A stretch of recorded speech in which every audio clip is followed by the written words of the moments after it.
Oh, the headaches. Nancy Pelosi's head must be about to explode. Not only is she trying to keep all the Democrats in line, but she has to deal with these new freshmen such as Rashida Tlaib and Ilhan Omar and Alexandria Ocasio-Cortez who just keep doing what they're doing and stirring the pot, and this weekend was no different. We'll look at those details. Plus, I have to ask, are conservatives even allowed on college campuses anymore? We'll look at some examples that really make you wonder if the answer to that question is no. All of that, plus a whole lot more. I'm Bobby Eberle. This is a 13-minute news hour. And God bless the United States of America.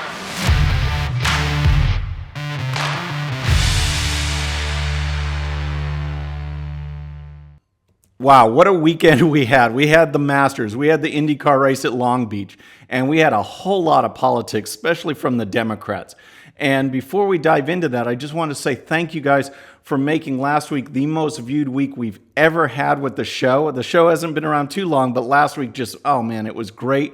So many of you watched the show, and just a small portion of that are actual subscribers. So please hit the button and the bell so you can subscribe. That really helps me out. Now let's dive into the show. Okay, so Nancy Pelosi. Now, never in a million years am I going to say that I feel sorry for her, but wow, it is just so funny. You know, here she comes. She's trying to get the Democrats back in power. They take control of the House. She's speaker again. She thinks everything's going to be awesome.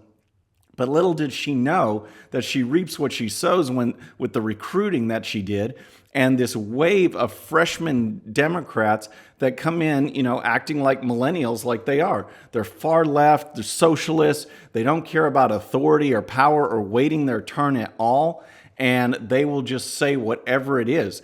And Nancy Pelosi has to deal with that. And you saw that this weekend with just a stunning example of video interviews and tweets and back and forth. And let's just dive into it. First of all, Nancy Pelosi was on 60 Minutes, and here's a little bit of what she had to say. You have these wings, AOC and her group on one side. That's like 5 people. No, it's the progressive group. It's more than Well, 5. I'm a progressive, yeah. All right, that's like 5 people.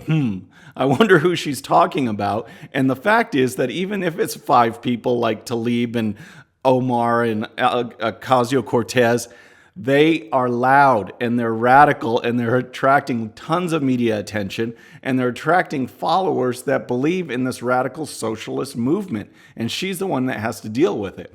But she also said this on 60 Minutes. However, I do reject socialism as an economic system. If people have that view, that's their view. That is not the view of the Democratic Party. Oh man, I wonder who that was directed to. Maybe Alexandria Ocasio-Cortez and her embrace of socialism and the Green New Deal. But that's the Nancy Pelosi side. So let's look at what happened this weekend. As you know, we covered last week Ilhan Omar's 9/11 comments and, you know, all the blowback that she received from that.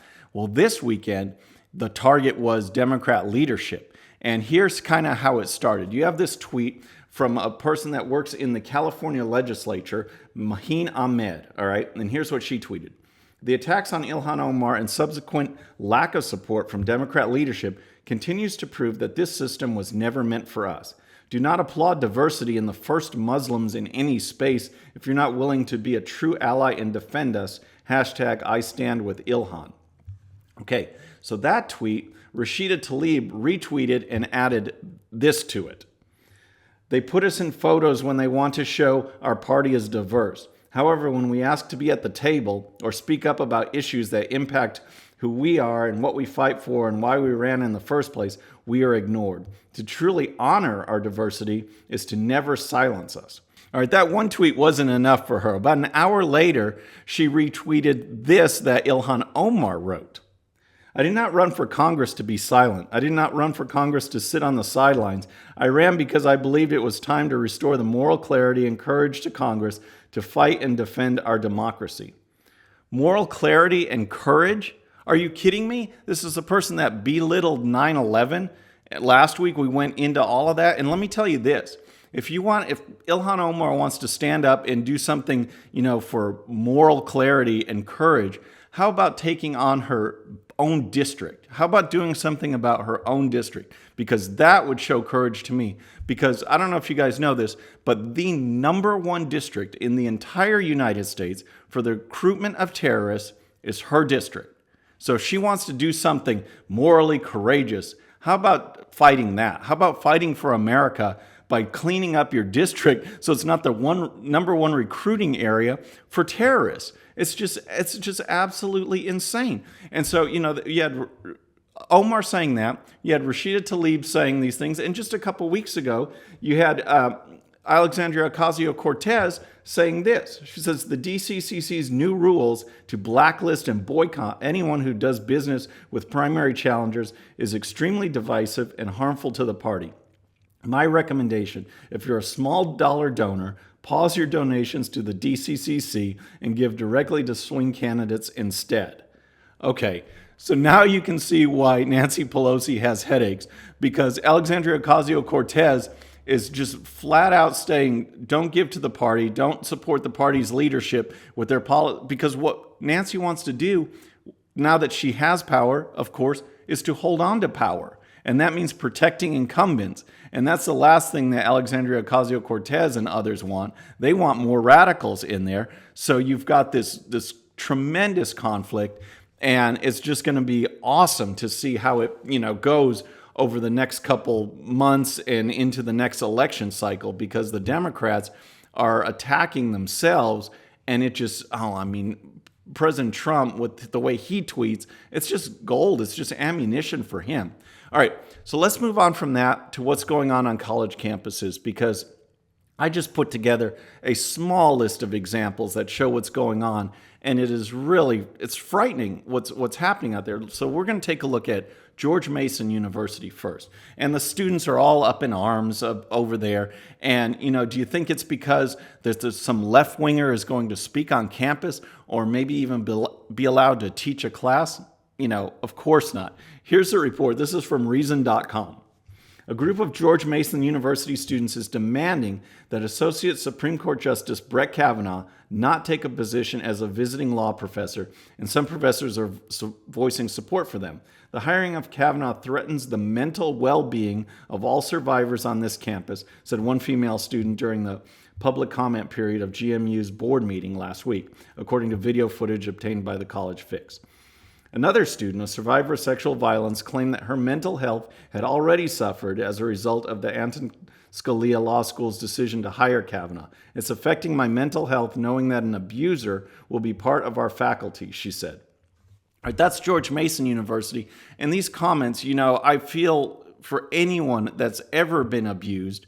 But as we saw here, Kavanaugh was not an abuser. Just because someone makes a claim and the media jumps on board that was completely unsubstantiated, never corroborated, that person is not an abuser. And for the left and these left-wing students to push this is just outrageous. Okay, so there's one university. Now let's take a look at Baylor. Okay, and Matt Walsh, conservative commentator, was set to speak there last week. And they formed this petition, and I just want to read a little bit of what the petition had to say. Okay, check this out. Baylor University's conservative student group, Baylor Young Americans for Freedom, has invited conservative blogger Matt Welsh to deliver an anti-LGBTQ plus speech on April 9th. The speech is entitled "The War on Reality: Why the Left Has Set Out to Redefine Life, Gender, and Marriage." This cannot be allowed to take place. Please remove this from campus events for the benefit of all the LGBTQ plus students, alumni, future students. This is harmful hate speech that must be kept off our beloved campus. Okay, so that is, again, an example of let's block free speech at all costs. If it's not in line with the left-wing agenda, then they label it hate speech. They don't label it disagreement. They don't label it a difference of opinion that we can debate. They label it as hate speech and want it blocked out of society, basically. So there's two examples. Another one is what's going on at Texas State University. All right, they want as you probably know, there's this organization out there called Turning Point USA, and it is growing like crazy. And their job is to mobilize students to become basically good conservatives, to speak out, to mobilize, to act, and to support conservative ideals. And they have groups on college campuses, even into high schools, and Texas State students want no part of that. They want that banned from campus. So here's a report from the Washington Examiner. The student government at Texas State University voted in favor of a resolution banning conservative group Turning Point USA from its campus. The resolution, which is entitled the Faculty and Student Safety Resolution of 2019, says the group has consistent history of creating hostile work and learning environments through a myriad of intimidation tactics aimed against students and faculty. All right, talk about creating hostile work environments and intimidation. These are people speaking conservative values. Just like the left speaks leftist, philosophy and ideals, you have an opposing force. You have a counter to that, yet this side is labeled hate speech and intimidation. I don't know any conservative group that has ever gone out there and tried to intimidate people, pushing, shoving, punching, vandalism, burning stuff. There's plenty of examples of that on the left. Show me some examples of that that's going on college campuses where, conservatives want to assemble. During that meeting, there's a video out there that I was going to post, but I didn't want to take the time to bleep out all the words that the left was throwing at these students simply because they want a conservative organization on campus. It's just absolutely nuts. And here is what I think is the topper for this section, and that is Georgetown University. Okay, take a look at this story from the Washington Times, all right?